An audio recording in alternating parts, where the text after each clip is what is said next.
Jeffrey Pedernera. And I'm Andres Guzman. And this is Film Q. And we have music. Listen to it roll. And a logo. So check out our Facebook and like it if you haven't already. Now, I wanted to get into last week, just before we get into this week's episode. I actually have a little change of heart. I said 2001, A Space Odyssey was my choice for someone's first film. Right. But I have a nasty habit of recommending the most difficult entries when I'm introducing someone to something. Little story time. One time in college, there was this guy who had never heard of Radiohead. I don't know how you go your whole life never hearing about Radiohead, but I wanted to introduce him because obviously you need to when you're encountered with some sort of specimen like that. But instead of showing him Creep or Paranoid Android or any other one of those big hits that are instantly grabbable, I played Lotus Flower off King of Limbs, which obviously didn't go down well because even though it's a great song, someone who has been hearing people praise Radiohead for the past week is not going to be like, what's so special about this? So with that in mind, I thought about it, and Jurassic Park pretty much gets at all those same things that I was talking about, but it's more fun and easy. Approachable? Yeah. Yeah.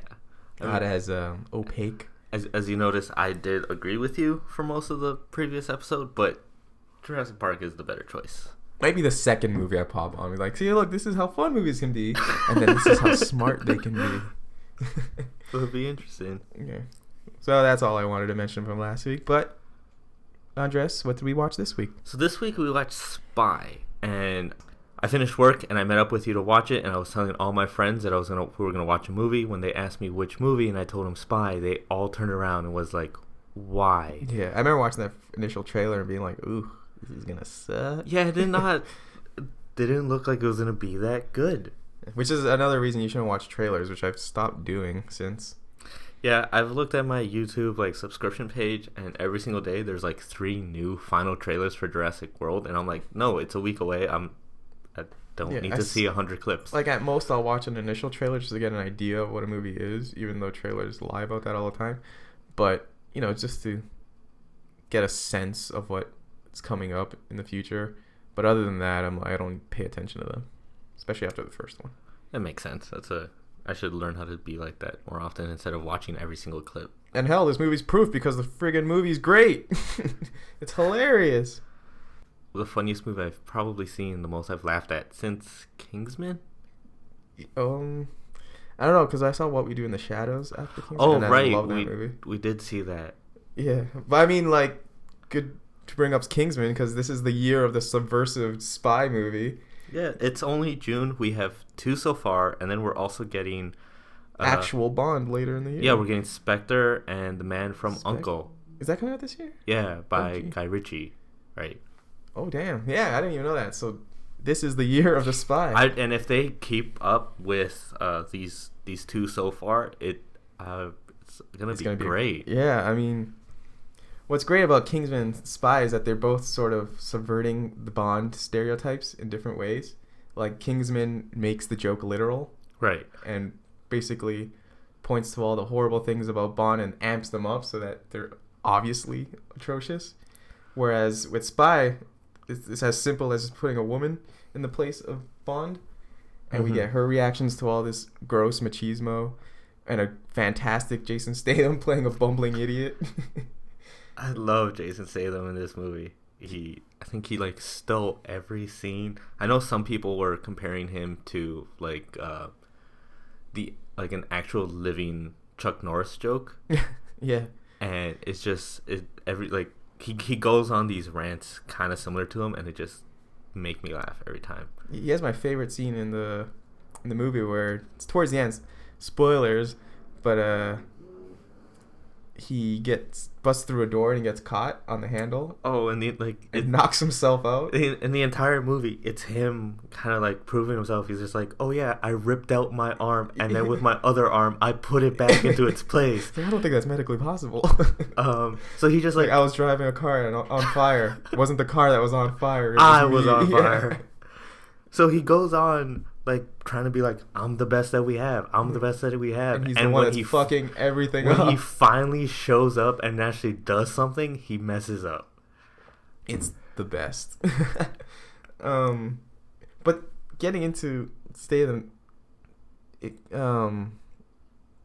like actually I should probably clarify before the movie is making a point of making Melissa McCarthy be this like strong independent woman, which isn't to say that she's like flawless and she's like a Bond character, a superhero essentially. She has like weaknesses and stuff, right? And a lot of the comedy, which is great about it, is doesn't come from us laughing at her, Right. because she's always outmatched in every single like matchup. Like she has a car chase, but she's in a scooter, right? Because that's all she could really grab. Or she's in that knife fight, but she has a frying pan.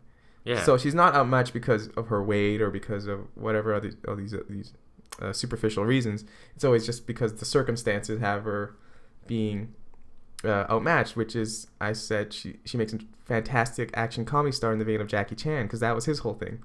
Is that, yeah, he's great, but he's always at a disadvantage, whether it's because he's facing an army by himself or his only weapon is a ladder kind of thing, you know? I remember that sequence.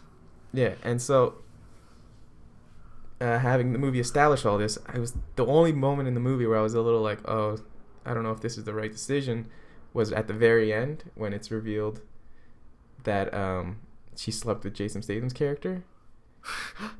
And I was like, don't get me wrong, I figured we'd get a scene where she slept with one of the guys that had been introduced, right? Because you know, it's her right, and she's established as this as a sexual person, and that's fine.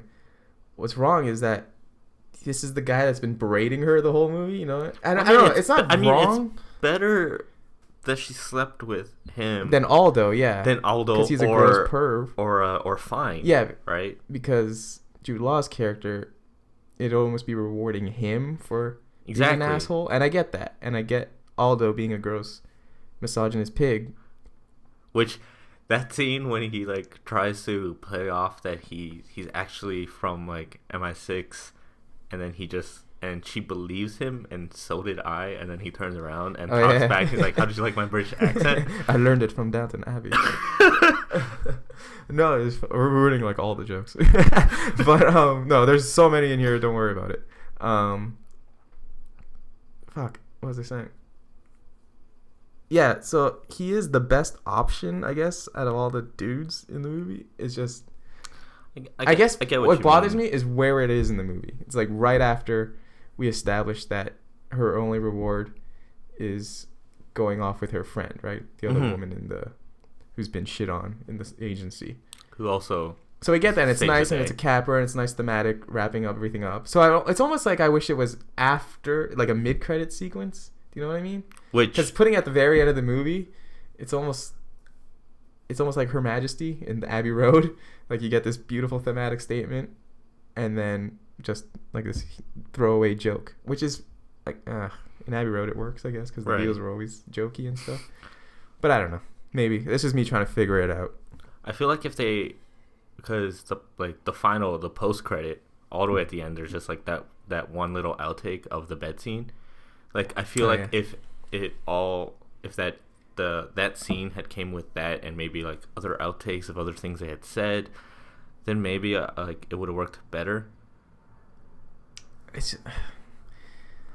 don't know. It's just the placement in the movie. It's putting it before the credits roll, because the ending of your movie is what you're trying to say, right? It's the thesis of your whole movie. So having it right at the end just kind of deflates its theme of female empowerment, I guess. It's hard. I know I'm not totally convinced myself. It's just I'm just trying to figure it out, and it's just knowing. I was just happy with where it had faded out at first. I'm like, yes, that's where it needs to end. She's a super she just like turns to her friends like, yeah, it's like no, she rejects fine and makes it a girls' night, exactly. Yeah, and that's what I'm like. Great, that's exactly what your movie was saying. Can we just go to credits now? But yeah.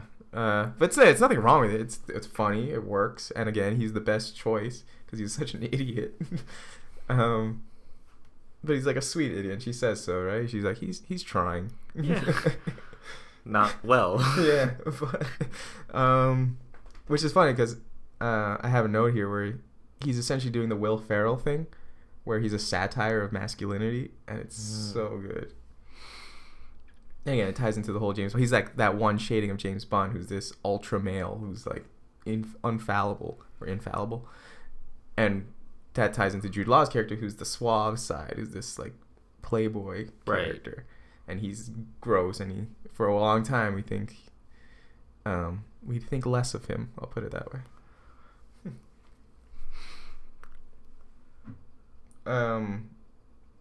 This is also about how we forget to mention Rose Byrne. She had established herself in Neighbors as being a comedic force because she's so good in that. She's my favorite. Like, she stole a movie for most of it. I can't remember how she is in Bridesmaids. Like, she's more of a straight man in that character, I think. I believe so. She's just like the friend who's just like trying to steal the spotlight. Yeah. So in this one, it's more of a hybrid of those two characters. Cause she's not like ultra zany like she was in Neighbors, but she does have her moments. She actually has my favorite line in the whole movie. Like, that's the stupidest fucking phrase I've ever heard. And she plays it so strange with a sly smile, and it's so good. Yeah, I mean, this movie is just the performances sell it. It's like the joke, the writing is impeccable, the performances are on point. The only thing I didn't quite like about it was just the digital photography was hideous. The movie looks ugly. Yeah, it's not I wouldn't call it a pretty looking film. I just noticed in every shot, I know comedies are always a little bit overlit, just, right. It's more lighthearted. It's not supposed to get the same sense of drama that high contrast does, but here it's just so apparent that that everything looks fake, even though it's all on location. I typically I try and pay attention to the cinematography of a film, but then comes movies like Spy, where I guess it's just there, and I don't pay attention to it, neither a good or bad thing. It's just there. Yeah, I mean, with comedy, I think Edgar Wright's raised the bar to the point where you can use everything different field to entirely. Make a joke. Yeah, right. Like, you can use your cinematography to help enhance the comedy, but a lot of American comedies. I'll always remember the bit from World's End where everybody's drinking beer and then the water then the water. Yeah, and it plays. He makes a joke with the editing and the cinematography. It's perfect. A lot of American comedies, it's just flat, just capture.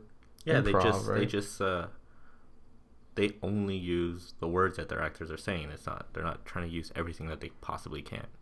Yeah, which, don't get me wrong, it works in this movie, and for the most part, it's hilarious. Yeah, and you don't notice it. It's just it would put the movie on this whole other level of which I don't know. Is it a problem with Paul Feig? Because I've seen a few of his other movies. I've seen Freaks and Geeks. I'm not sure how much. He was the main showrunner behind that, I think. And I'm not even sure. Freaks and Geeks is one of my absolute favorite things ever. So, I love Paul Feig. I just wish he doesn't have quite the visual eye that I wish he did. Not everybody can or has to be Edgar Wright, but no, it would be. But I mean, just using the tools that are available to you, right? Yeah. He's just a fantastic writer. Not just a fantastic writer, but he's a fantastic writer. Clearly, he's a great actor's director because he gets these great performances.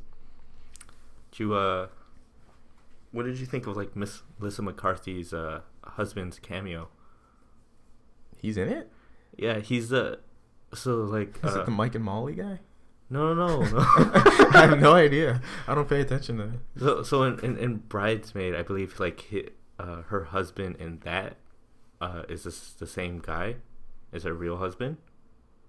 I don't even remember. So it's in the one scene where she's on the scooter and she's facing off the car, and some random guy, this American guy, just shows up, stands next to her and is like, do you know have directions for the nearest food place? Guy, yeah, that guy's amazing. And she just pulls out a gun. Oh, somebody else. Yeah. Oh yeah, we were just recounting all the jokes now. when he popped on, I was like, oh, of course they had to bring him in, and then he made that joke and delivered it and then ran off frame, and I was just like, I'm okay with that cameo. That's fine with me. That's your husband? Wow. No, that part is hilarious. He directed her in Tammy, I believe. Tammy. Oh, I haven't seen Tammy. I heard it wasn't very good. Yeah. That's kind of like. But let's talk about good Melissa McCarthy movies. Yeah, I mean, that's the thing. This movie uses her correctly, right? It doesn't make a joke of how like she's a bigger woman or that she's. I don't think there are any weight jokes. No, I don't think there's a single one. And like I said, she's never the butt of the joke. She definitely enhances it, right? But it's never about us laughing at her. We're always on her side. In fact, whenever another character makes fun of her, we're always like just kind of disgusted with their behavior. We're like, oh, what the hell? Yeah. Like when he presents her with the cupcake necklace, we're like, oh, come on, dude. What an ugly fucking thing. We're not laughing at her. Oh, she's fat. She likes cakes or whatever. It's about, look at this idiot who doesn't understand that this lady cares for him, right? Right. So that's the power of the film. And I know we've mentioned a lot of jokes, but you should really go watch it. It's not as bad as the trailers make it out to be. No, a friend of mine. It's kind of weird because like one of my friends told me this, and then I looked up online, and everybody was saying it, and I'm just completely oblivious about it. But everyone's calling her like the female Kevin James.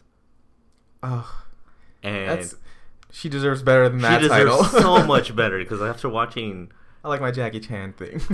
After watching Spy, and then my friend making a comparison to like Paul Blart Mall Cop 2, and I'm like, oh god, no. Why did they make a second Paul Blart? Who was asking for that? I think Kevin James. I think that was it. Oh my god. But I just can't. I don't see it. I think she is so much better than that, and she's every way. Oh. I mean, the way she I've seen King of Queens, and it was enjoyable, but come on. It was funny, but I thought Kevin James was not the best part of that show. That's true. Patton Oswalt's on it, so he's always gonna be the best thing he's a part of. Bobby Carnival, who was also in Spy and like Blue Jasmine, was in the show for a bit. I think he has a few like guest spots. I can't put a face to that name right now. He was I think his name's Luca in Spy. Luca. The Italian guy?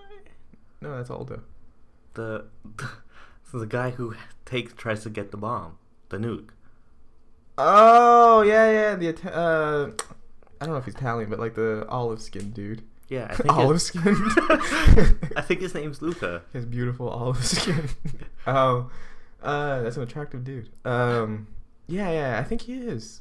He has a familiar face. I've seen him in other stuff. I know he had a great role in Blue Jasmine. Oh yeah. He was Sally Hawkins. Blue Jasmine's amazing. Oh yeah. That's, boyfriend. Yeah, okay. I love Blue Jasmine. It's so good.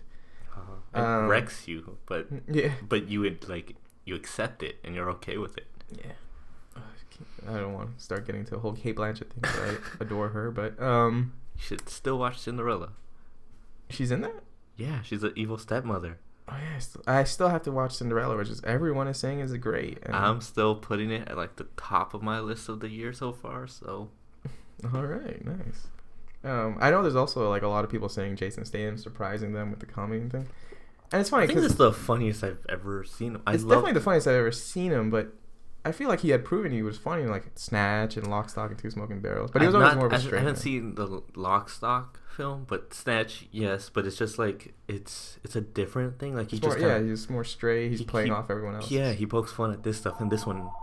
Sorry about that. We got a phone call in the middle there. My brother desperately wants to be the wacky call-in guest. Not just yet. Exactly. We don't have that technology.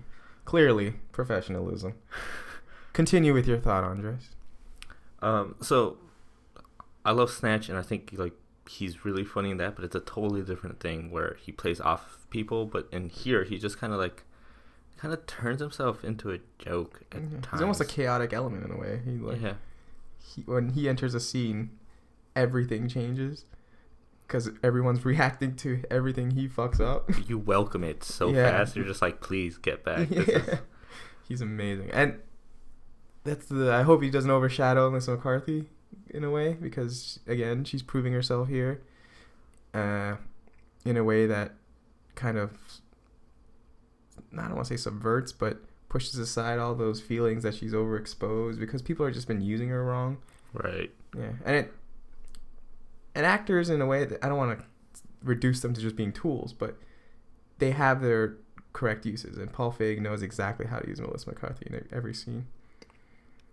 Which he did peak gross out with Melissa McCarthy in Bridesmaids, and now he's doing peak fully established, independent, smart woman here, and that's fantastic. Something we haven't talked about yet is how great the actual action sequences are. Yeah, I mean, that fight with the knife and the frying pan is fantastic. It's action comedy gold. There's that one shot where she has the frying pan on her head, and like she gets stabbed, it, like blocks it, and she does the space, and that's where I had. I'm like, oh shit, this is Jackie Chan. That's where I had that moment because it's so perfect. There are a few fights early on where she kind of like the first guy that she ends up fighting that she chases up the stairs.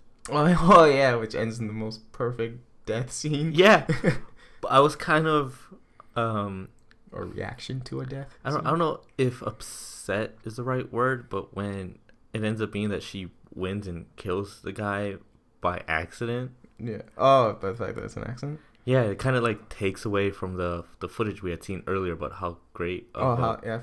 Although they did establish she's a little rusty, right? That was 10 years ago. She did stand her ground before actually making him die, but it was just like the fact that he ends up dying by accident. Yeah. It's funny, but it's also like no, she's stronger than that, which we see, but still. But I don't know. I feel like it works in establishing the fact that it's about her getting back into the rhythm of being a field agent kind of thing. Not that she was ever field agent. That's why I'm saying, like, I don't know if upset's the right word, but it's like on my way. Just like if they handled it a bit differently, it could have not worked. But it does lead to that beautiful capper of a joke. She just throws it. No, yeah. I don't want to ruin it, but yeah, there you go. We already spoiled it. It's too late. Yeah. If you're listening to this, you already fucked up. Yeah. Go watch the movie. You should assume we're just going to spoil whatever movie we're going to talk about. Yeah, because we want to talk about it, all right? Yeah. But we can't just be like, hey, this is a movie. It's good. Go watch it. End of episode. It's not as fun. Exactly. I'm a little mad that I think we might have missed a couple jokes because there was an idiot in our theater who didn't turn off his fucking phone alarm. But then there was the other element where there was another woman who like called out. It was just like, turn off your phone. And I think it was like one of the kids in the theater was just like, hey, if you don't know how to turn off your phone, you hold the button and you turn it off. Exactly. Please, this is our PSA in the middle of the episode. Turn off your phones before going through. Or at least put it on vibrate, man. A little side tangent, like, so the last 3 films I saw at that theater, there's like weird.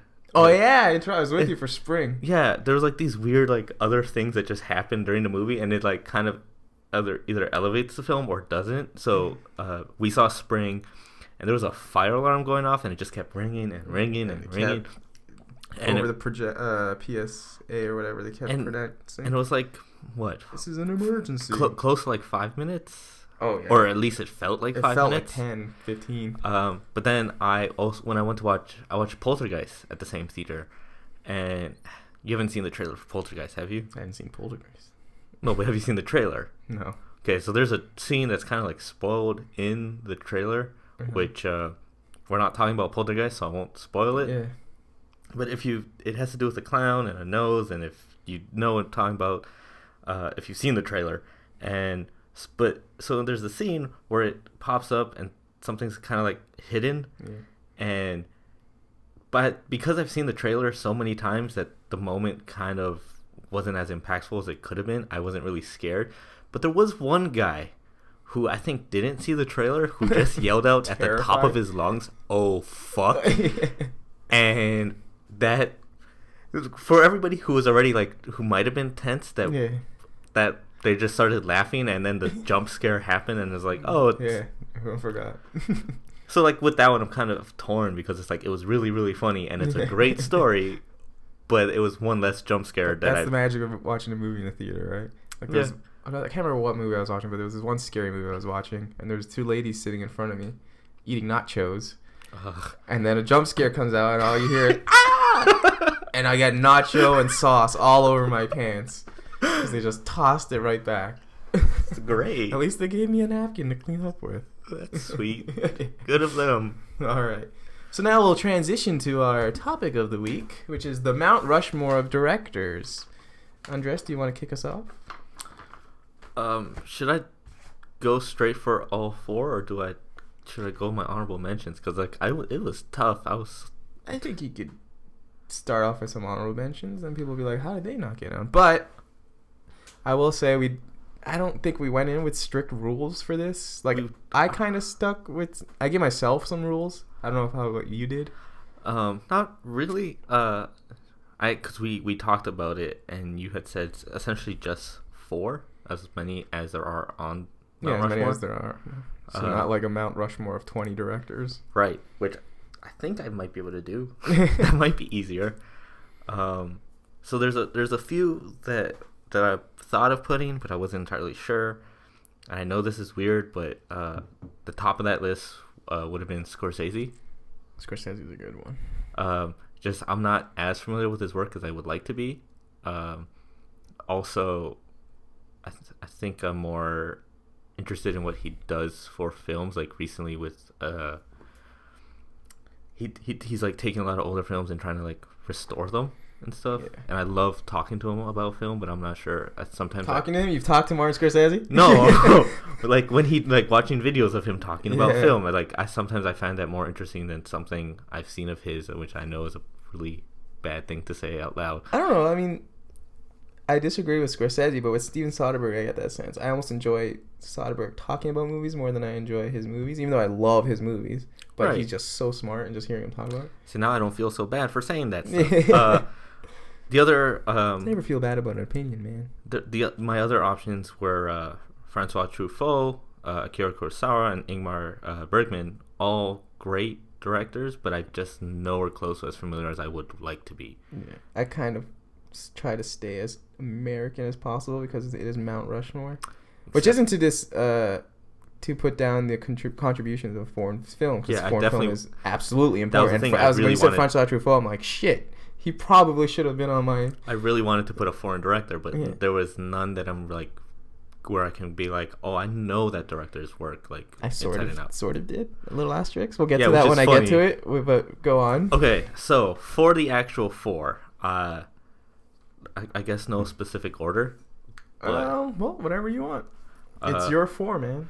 So, Stanley Kubrick, Steven Spielberg, Paul Thomas Anderson, and Quentin Tarantino. Ooh, we're 2 out of 4. We have the same. So let's. Okay, we can still do this. Yeah. No, you give your 4 first, and then we can go. Okay. Options. But the way I did it though is I matched them up completely with who each president represents. What each president represents. I wanted to try that, but then when you told me just pick 4, and I'm like, oh, okay then. I guess I can do this. Yeah. Okay. I'll get it. I guess I'll get into detail why I picked mine because I feel like I have to. So, taking the place of George Washington, who is the father of America, I would assume. We should make a disclaimer here, just in case we have any listeners that aren't our friends. We are Canadians talking about an American monument, so our knowledge of American history might be suspect at best. It's like whatever we probably read on the Wikipedia page. Yeah, pretty much, and like first paragraph because I'm not. Oh yeah, I was just like, "What's this person?" Yeah. Cool, I get the gist. Exactly. Next. So, taking the place of George Washington, who everybody knows, is Charlie Chaplin. Just to butt in for a sec, if I would have done it, I think the first choice, for me would have been like George Millet. Oh, like he invented film, didn't he? He didn't invent it, but he did A Trip to the Moon. Trip to the Moon, yeah. Which he essentially invented cinema. Which like Hugo is based on, right? Yeah. Fuck. I was thinking that, but I wasn't familiar enough with his stuff, but yeah, that too, and just the fact when we're thinking cinema, your first thought isn't A Trip to the Moon, kind of, even though that imagery is embedded in our heads. I just wanted Charlie Chaplin because he is almost one of the first auteurs, right? Yeah, you can say that. Yeah, he was a presence both behind and in front of the camera, and his face has become, to linked to cinema. Like you think Charlie Chaplin, you think movies, you can think Charlie Chaplin, that mustache, that hat, the tramp character. Just where you think America, you get that George Washington imagery, right? Right. He's on the dollar bill. And so I felt that tied. It was a nice representation. He's one of the earliest, like I said, he's one of the earliest auteurs from dating back to the silent era. So he's one of the few that able to like passed from when it was silent to when we got sound. Exactly. Or when they got he sound. He transitioned perfectly. And he was commenting on their times with The Great Dictator, modern times. It's just, and he found, even though theater had been doing this, he brought it to cinema where he found the link between comedy and tragedy. And when you think, he just was a very early voice in establishing the language of cinema, and that's what I loved. Speaking of the language of cinema, taking the place of Thomas Jefferson, who's another founding father, is Alfred Hitchcock. American, huh? This is the... I hadn't considered that he was British when I made my rule, but I actually found a way to justify it. Right. Because technically, Thomas Jefferson was British when he was born in British America. That's and the then biggest fluke. And became America once America had signed its declaration, or went through its whole Revolutionary War and became an independent state in 1776. I thought you were thus mirroring Alfred Hitchcock's expatriate status when he became essentially an American when he worked in his latter period in the U.S. So, ha ha ha, I win. So that's my main justification for putting a Brit on my Mount Rushmore. I mean, his best work was in America. When did do you remember, or did you write down when he came to America? Oh, no, I didn't fucking look. I didn't do that much research. Come on. But yeah, I mean, Hitchcock is the guy who gave us our modern cinematic language. Yeah. From editing, the camera move, to just how what each shot says about the characters and the situation. He gave us all that, and he is tying into Thomas Jefferson, who was the principal author behind the Declaration of Independence, giving America its its independence. We get Alfred Hitchcock, who defines what makes cinema special. If we were to actually win these questions, and I think I already did. Yeah, I was going to say, if I won the first one, I think I can't compete with somebody who knows history about America. I already lost. I told you, this is the first paragraph on Wikipedia, so you did less than that. I was looking it up as you texted me saying, no, it's okay. Just pick any 4. And I was like, all right, close tab. Well, that's because you're a lazy bastard. Also, here's a nice little factoid for you. Jefferson doubled the size of the U.S. under his presidency, which is a loose connection to Hitchcock having such a large filmography. Yeah, I guess. Exactly. I guess it works better if Hitchcock made more films in America, but you didn't do that much research. Exactly. Shut up. I still won. Okay, taking the place of Abraham Lincoln, who I feel embodies the shift in America, where we have our idea of pre-Lincoln, post-Lincoln America, right? He was that man. And I felt Stanley Kubrick was the one to take that spot, because we can mark cinema before Stanley Kubrick and then after. Right. He had so much to do about deepening what a film could say. At this rate, we have talked about Kubrick in 2 of 2 episodes. Exactly. I'm okay with this continuing. I mean, Kubrick is cinema. We have to talk about him. It's funny because I was also going to ask what's one movie from each of your directors that you would hold up for people to watch. Yeah, it's just kind of like as little asterisks. Watch this if you're interested, kind of thing, right? Okay. And I didn't want to say 2001: A Space Odyssey again, even though that's like the quintessential one. So I'm just gonna go with Doctor Strangelove because again, like Abraham Lincoln, I felt like it was commenting on its times, pointing a finger at the ridiculousness of government. And with Lincoln, we have this tragically short-lived presidency because he was assassinated. And even though Stanley Kubrick lived to be a ripe old age, I feel like because of his perfectionism, we didn't get as many films as we could have. And this was something even he was disappointed in, like he wished he could have worked faster to make more movies, because I have here he only made 5 movies after 1970. Yeah. But also, like, It's like 2 every decade. Have you seen Eyes Wide Shut? No, that's the one I haven't You haven't seen Eyes Wide Shut. But even with, like, Eyes Wide Shut, which unfortunately was his last film, it's not like other directors where you can kind of look at their filmography and by the end of their filmography, you're like, oh, they lost touch, they're not as good. Eyes Wide Shut is still a masterpiece. Yeah, I mean, so it's just like he just kept putting out good work. Quality work. He just worked too slow to get all the stuff he wanted out, right? Like, he wanted to make Aryan Papers, which probably would have been the greatest Holocaust movie ever, but Schindler's List came out, and he just felt, well, it'd be redundant. Yeah. And then AI he couldn't make. He gave that to Steven Spielberg. Because he felt it was more to his sentiments. Yeah. So, don't forget about Napoleon. Napoleon's the big one, yeah. He used that research to make Barry Lyndon, but having a Napoleon movie by... I'm watching Barry Lyndon tomorrow or Tuesday. I cannot. It's really good, but it's really cold, so you have to be... I think I'm okay with that. Yeah. I've gotten used to Kubrick's coldness sometimes. Yeah, but I mean, it's colder than even 2001, which is about cold science. So... But I don't know why that excites me. It's really good. And then finally, on my final spot, taking the place of Theodore Roosevelt, who is the one I know the least about. Just in the culture, pop culture, he's considered a badass. Right. And because of that, I put Quentin Tarantino, taking his spot, because they're both considered sort of... I mean, Tarantino makes badass fucking movies that are amalgamations of everything that came before all these... What's the wallet say? Oh, badass motherfucker. Is it badass or is it just bad motherfucker? I think it's bad motherfucker. Yeah, you're right. Exactly. Close enough. And that sums up his filmography totally. And also a neat point. I know the one thing I do know about Theodore Roosevelt is that he was very much about preserving nature, right? And it ties in perfectly with the story I read yesterday, how Tarantino is retrofitting like 50 theaters in the world with I heard about that 70 millimeter projectors so that he can. I hope my theater is one of them. Yeah, I know. Oh, because we saw Interstellar there, but I think they might have taken it out. Really?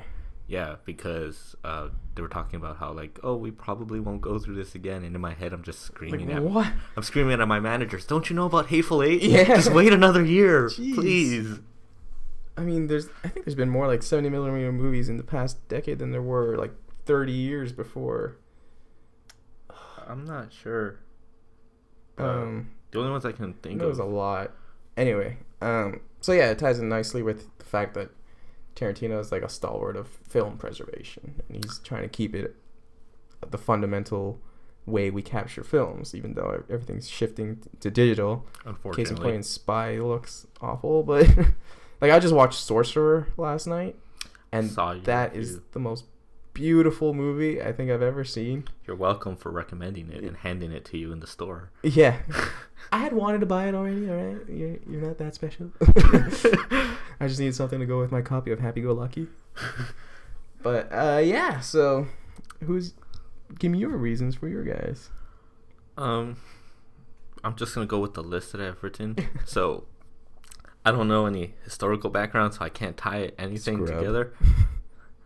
I guess I can cheat and just like steal your paper for when I talk about Kubrick and Tarantino, but so with Kubrick, I don't think like there is much to have to explain. Like I think it's just such a simple staple that even like coming up with the question, like before I even thought of who the other three could be, I knew Kubrick was gonna be on mine. Yeah, I mean, it might be true for cinephiles. Ugh, weird word, but I feel like the general public at large doesn't really know who Kubrick is. So to them, what would you say? I just kind of like tell them about the movies that he's made and being like, look, there hasn't been a film of his that I've seen. I still haven't watched 2 of his films, but every other of them I could call as close to masterpiece as you can get. What 2 films? I just haven't seen Barry Lyndon and Spartacus. Oh. Spartacus is really good. It's great, but it's the one that doesn't feel like Kubrick. You know what I mean?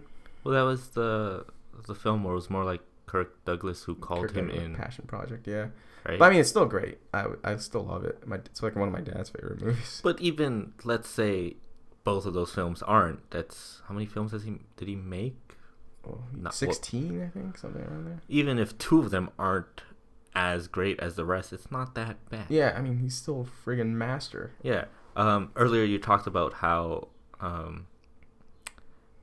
Hitchcock kind of made a cinematic language, and I think Kubrick did as well. Like, he worked a lot of stuff about that. Yeah, he like I said, he deepened it, right? Yeah, so I believe he changed filmmaking, and there was where you said also about pre-Kubrick and then post-Kubrick, and that's a great way to kind of look at some films. And what's great about Kubrick is that he worked in like so many different genres. Yeah. And so he expanded the language of all of these genres. You have The Shining, one of the greatest horror movies ever. Full Metal Jacket, one of the greatest war movies ever. 2001: Space Odyssey, one of the greatest sci-fis. Probably the greatest sci-fi ever. When I hear people tell me even that they don't respect it or don't, it kind of upsets me. Who says that? There's a few people I know. 2001? Yeah. Really? Yeah. I don't... I know, like, because... There's the whole thing where it's just like, yeah, it's a bit too cold or it's a bit too dense. I'm like, okay, I get that. But then when I have like people just flat out tell me it's not a good film, and I'm like, well, now you're just wrong. Yeah.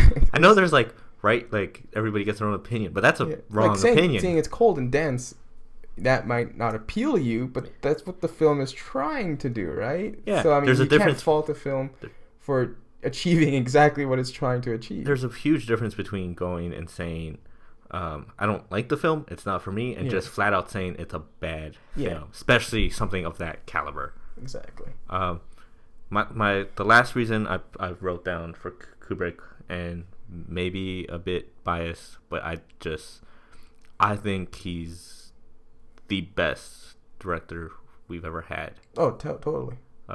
Some people say it's debatable, and I can try and debate it's otherwise. It's like if you feel movies are art, Kubrick is absolutely the greatest. Yeah. If you just think of them as pop entertainment, maybe Spielberg kind of thing.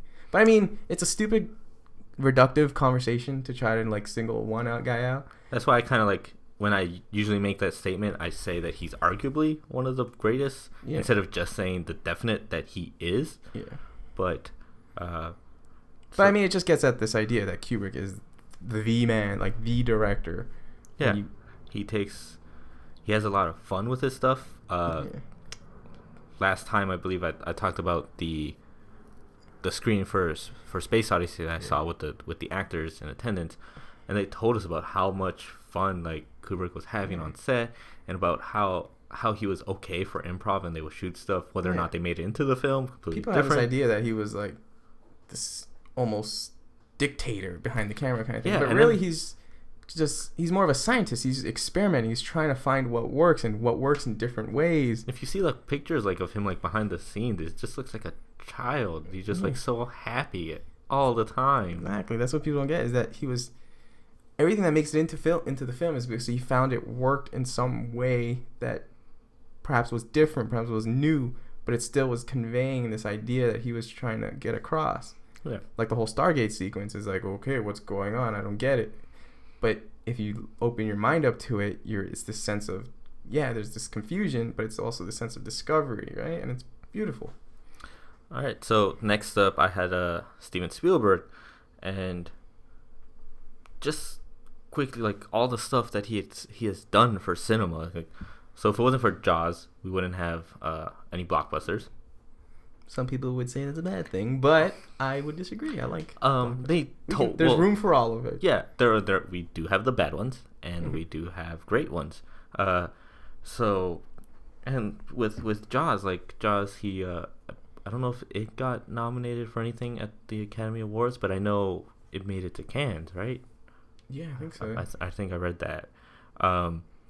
So yeah, because I think Devin Faraci mentions it on the podcast at one point where he's like, it made it to Cannes because at this point there was no idea of like the separation between blockbuster movies and art movies. It was just movies. So he changed them, and going on about like some blockbuster films that may not be as good. He, besides the Transformers franchise that he's a producer of, he's also produced a lot of other great films. Yeah. Including like the Back to the Future trilogy. I wrote others down on a different piece of paper. Don't know where I put that one. Yeah, if there was a fifth face, I would definitely put Steven Spielberg, because he is. I would say he is the modern face of movies. He lives and breathes movies. He also produced Gremlins, which came out, I believe, the same year as Temple of Doom, which both of them combined made the PG-13 rating. Yeah. Which then, again, changed cinema. Exactly. Again, maybe not for the better, but maybe not for the better. There are some bad PG-13s. Yeah, I mean, and he's also probably, him and Scorsese are the two greatest directors to come out of the 70s movement, the new Hollywood movement. Probably the ones that are still, like, one of the best ones that are still working today. I mean, have you watched that Bridge of Spies trailer? Yeah. That's one of the few trailers I've watched, because, of course, I have to watch a Steven Spielberg. But you saw what I meant about, like, that fine line of, like, Tom Hanks being a character and being himself. Sort of. I mean, I kind of got engrossed in, like, there were some scenes where, like, I love Soviet imagery and the Cold War imagery, and I love that stuff. Why I loved Winter Soldier so much. During our Spy, I was kind of enthralled in that screening, when we watched Spy, I talked to him about the trailer, and I mentioned how there were a few moments where I kind of forgot that Tom Hanks was playing a character, and I just imagined Tom Hanks, like, going out of his way to do all these things. Tom Hanks became a lawyer and went into the past to go defend this guy. Because he's just that great of a person. He's that much of a humanitarian. Tom Hanks is the best. Next, I wanted to talk about, like, Paul Thomas Anderson. Yeah, that was the one that I'm kind of curious about. Just because he's really good. Have you paid attention to his filmography? Like, he's just has a lot of fascinating things to say. I don't doubt that, but I mean, the one criticism I would have of your list is that there's no sense of history on it, man. And Mount Rushmore is celebrating the first 130 years of America. Okay, when you, like, take Hitchcock and Chaplin, and I don't want to make... take them. I didn't say you could have used them. No, you didn't. But I also wanted to have talk about different directors. I don't want to talk about only 4 or only 5. Why'd you put Francois Truffaut? Because I'm that would have been perfect. Besides, I think I've only seen, like, 2 of his films. Yeah, but those 2 films changed cinema, and that's it. 400 Blows did. I love Jules and Jim, but I'm not entirely sure if that one did as Isn't well. that sort of quasi-sequel? Or am I thinking of something else? No, you'd think of something else. Yeah. I think you're thinking of, like, Love at 20 or any of the other 3 Antoine Doinel films. But yeah, I still think you fucked up. I kind of wish I went back and be like, Truffaut. Yeah. Truffaut would have been good. Even Magnolia, which is a very, very long 3-hour film. Mm-hmm. Just still have to see. It's a great film. And he has gone on record saying that if he can go back, he would probably trim it down. But it's also... kind of a love letter to, like, his father that he lost prior to that. Really? Yeah. And so I just know there's a lot about, like, masculinity in it as well. Yeah. Just like Boogie Nights, which is Tom Cruise is phenomenal in Magnolia, which is, if this year is Year of the Spy, 1999, with Eyes Wide Shut, is the year of Tom Cruise. 2 films that go up to nearly 3 hours, except Eyes Wide Shut. He's, like, the main character, as opposed to Magnolia, where he's side character. Well, like, I don't even know if there are main characters in Magnolia, because there's, like, it's like a great ensemble film. Talking about Boogie Nights, I love Boogie Nights. Oh, it's one of my favorites. Good. One of the best final shots ever.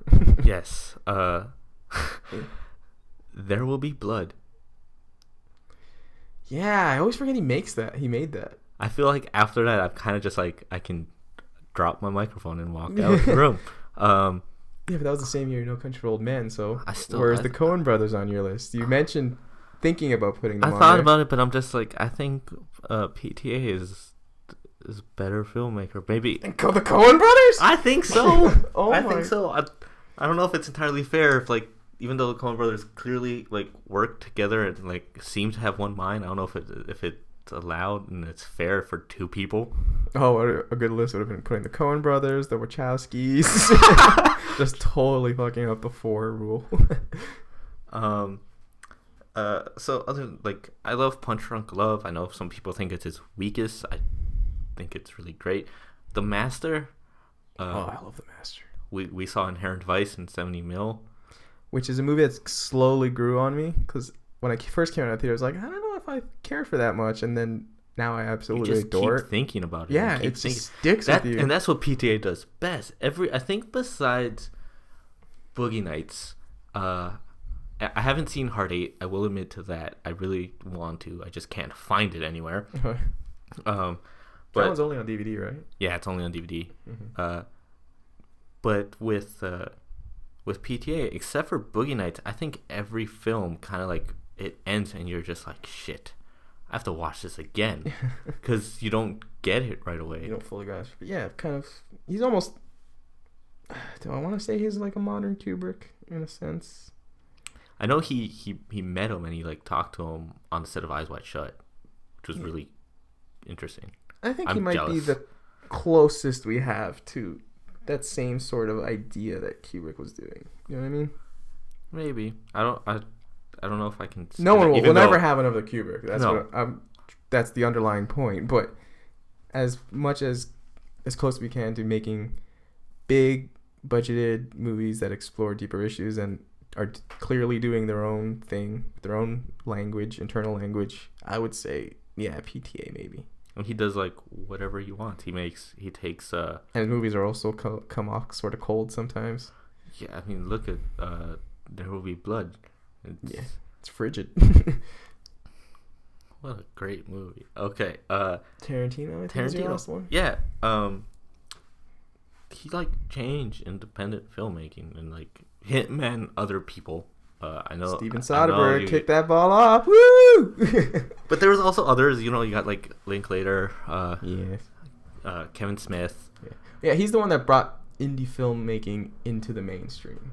Linklater or no, Tarantino. Yeah, but they all kind of like started off with like they Linklater had Slacker, and everybody was just like, "Oh, that can be made a movie."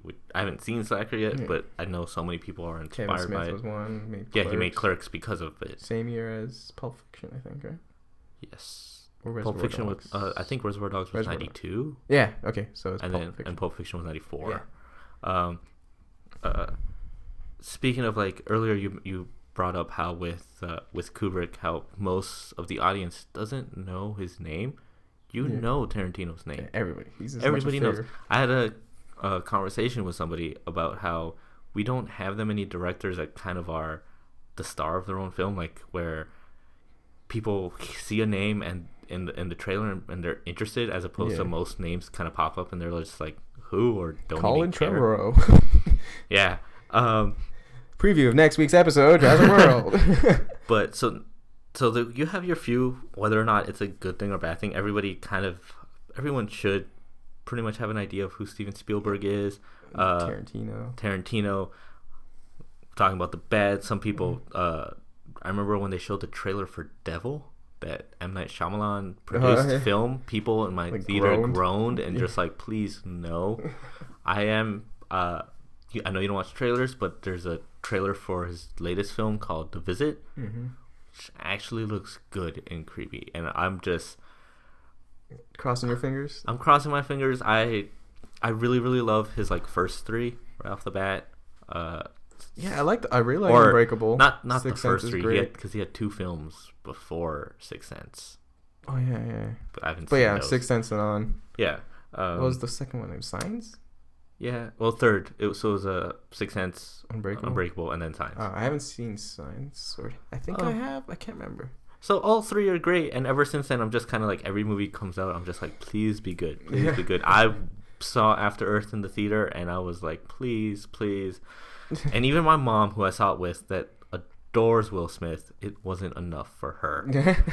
We both walked out. We're just like, well, Will Smith was good. I don't know about Jaden. But I'm tempted to watch that. It's on my movie network. But with like Tarantino, like you mentioned, like people talk about Hateful Eight, they talk about Django, and they're Unchained, and you see their name, and they know when he pops up in his own movies because he cameos in all of them. Yeah.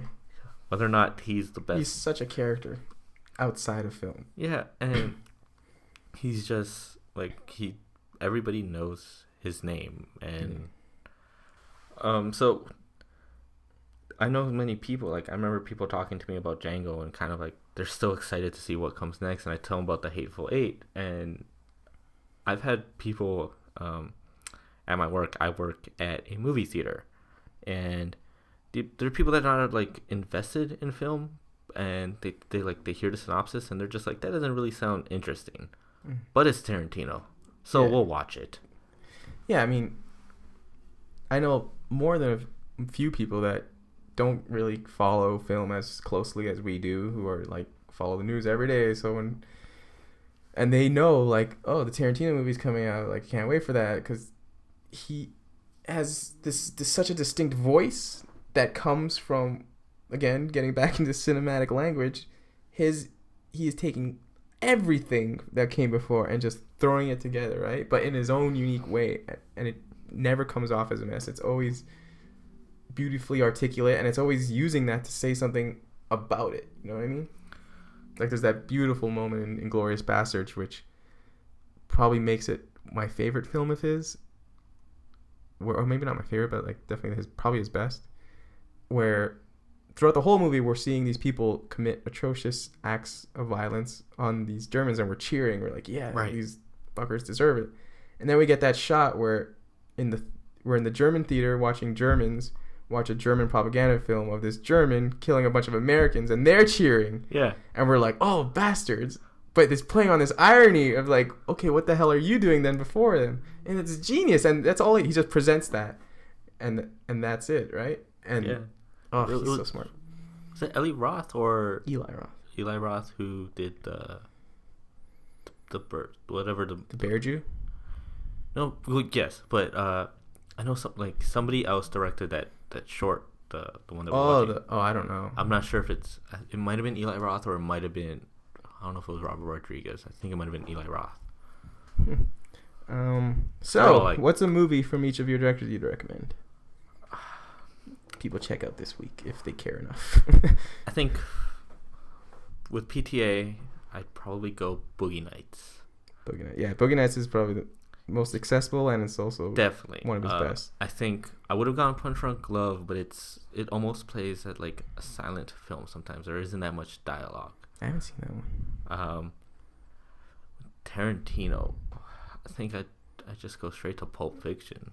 Well, yeah, it's the one that, if that doesn't like captivate you and like be like, I want to see what else he makes, be part of the millions of people who saw that and had their minds changed. Yeah. I guess with Steven Spielberg, since last time I went with Jurassic Park, I'm gonna just go with E.T. I'm gonna go with E.T. I think my favorite film of his has to be Close Encounters. Yeah, that movie's fantastic. But it's just I think E.T. again way more accessible. Which is gonna say that Close Encounters isn't accessible. It's just E.T. is such a more direct emotional film. Yeah. Yeah. Whereas Close Encounters is his most cerebral, probably. Well, you brought up like Devin Fauci with his podcast, The Canon, which is great. Yeah, check out The Canon. This is the whole reason we're doing a podcast. But he has an episode where they face off, E.T. and Close Encounters, and he goes on to say like, E.T. is a great film, and he walks away at the end going, that was awesome, that was incredible, it was everything expected it. But then he finishes Close Encounters, like, okay, now I want to write a book about it. Yeah. And that's how I feel about it. But you're still going E.T. I'm still going to go with E.T. just because it's the same thing about the last episode, where it's just like, people need to like it, and like people to go and say, okay, what's next, as opposed to be like, okay, that was cool. Have a Kubrick. Oh man, what would be an accessible Kubrick film? It doesn't have to be accessible. Or I think the one I might recommend might just be Doctor Strangelove is accessible as fuck. Yes, it is. It's hilarious. Full Metal Jacket. I think I'd go Full Metal Jacket. Yeah, I love that movie too. Yeah. I know a lot of people complain that the second half is not nearly as strong as the first, but I don't care what people say. They had that like Kubrick retrospective at TIFF. Yeah. Right, and I saw Full Metal Jacket in the theater, and a friend of mine had gone saying the same thing, but like, oh yeah, well, are you gonna watch the first half and just walk out? And I was like, no, the second half is still great. It's the other side of humanity, right? It's just as good. Yeah. And it's such also great. I think Full Metal Jacket is what I would go with. Cool. It's also I think Full Metal Jacket was my introduction to Kubrick. It's the first one I had ever seen. Mine was A Clockwork Orange. Oh. Yeah, I was like, what were your parents thinking? I watched it on TV. I hadn't watched that one until late, like last year, I think. I'm pretty sure it was A Clockwork Orange. It was either A Clockwork Orange or The Shining. Both films that just kind of like fucked me up. Yeah. Traumatized you. Yeah. Well, for me, I'd go for Charlie Chaplin. I'd go City Lights because that is just. I haven't seen City Lights. Oh, it's beautiful. It's a nice little movie, and it's hilarious. Hitchcock, I'd go Vertigo because it's his masterpiece. I am 0 for 2. It's difficult. You haven't seen this? I have not seen Vertigo. Oh, Vertigo is fantastic. I saw it in Montreal. I think not Montreal. Sorry, Edmonton. Yeah. Early this year, I believe. Yeah. Yeah. Anyway, it's slow and it's like it might be a little more difficult to get into because again, it's one of his more cerebral films, and I realize I'm recommending cold, difficult movies every friggin' week, and I'm sorry. That's why I said City Lights. It's easy. It's fun. I think most check out films. Vertigo. It's just something so genius where you don't really get what's going on until halfway through. They reveal something, and you're like, "Oh shit, this is where it's going," and it's beautiful. Then we get for Stanley Kubrick because of Dr. Strangelove because it's hilarious. And for Tarantino, I'm going Jackie Brown because I feel like that one's underloved. Not enough people have seen that. It is underloved. I think that's my least favorite Tarantino film. Again, like less than Death Proof. I love Death Proof, but even there, I think so. Really, yeah. Jackie Brown is so good. I think I'd have to. I want to like revisit. It's a blaxploitation film. I want to revisit all of these directors' films as soon as possible. I feel like Kill Bill is the one where is probably his like feminist message, but I feel like Jackie Brown is where he started that. Well, I'm not saying I don't like it. Like with all fucking Pam Grier, man. It's that case where it's just like it's not as good as, in my opinion, it's not as good as like the rest of his films, but it's still incredible. Yeah, I mean, you got to divorce yourself from all those other movies when you're watching. Try. It's so good. Just stick with it. Anyway, that's about all the time we have here today. Andres, where can they find you? You can find me on my Twitter and on the Letterboxd site. What's your Twitter handle? They're both for Pocket Writer.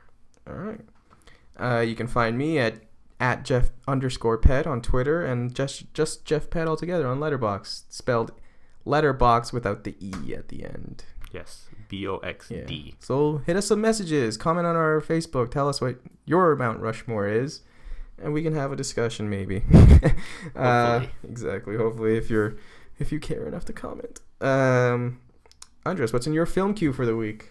So I'm gonna be watching Barry Lyndon, Rocky IV, Indiana Jones: The Last Crusade. I'm gonna try and watch Solaris, and hopefully Jurassic World. Tarkovsky's Solaris, correct? Yes, right. Soderbergh's, unfortunately. Oh, yeah, we're capping your week off with Jurassic World. This should hopefully be our next episode, so stay tuned. In my film queue, I have 2 Spike Lee movies, 25th Hour and He Got Game. I can't wait for you to tell me what you think of 25th Hour, and then I want to rewatch it. Yes. I have to finish my Marx Brothers collection, so next I'm going into Horse Feathers and Duck Soup. Duck Soup is one of the greatest movies of all time, I hear. And I'm loving it. I freaking adore the Marx Brothers. And if I could redo this Mount Rushmore, each head would just be a different Marx Brother. And after that, I got Once Upon a Time in the West on Blu-ray, which is I've been wanting to revisit because I love that movie. It's probably my favorite Sergio Leone Western. And Saving Private Ryan. Nice. Spielberg. Yeah, I want to revisit that one too, but I just saw it's 3 hours long. Is it really? So I'm gonna have to wait till next weekend. That movie never felt that long. No, it's almost 3 hours. It's like 2 hours and 50 minutes. But well then. Yeah. So come next week. We'll be doing Jurassic World, and our question is: so, if the world was ending, and we only had enough time to watch one more film, regardless of the length of the film, what film would you watch?